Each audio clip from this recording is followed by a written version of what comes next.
आपल्याला बहीण कशासाठी दिली माहिती आहे? ठेवतो या फाडून आई टाकतो या गाडून आडव्यात शिरायचं नाही.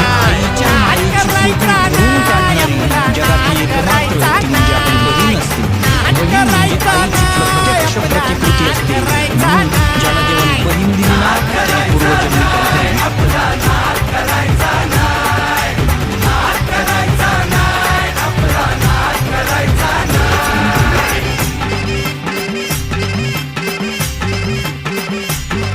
उगा चॅलेंज घेतलंस भावा ठाण्या वाघाचा छेडलास ठावा.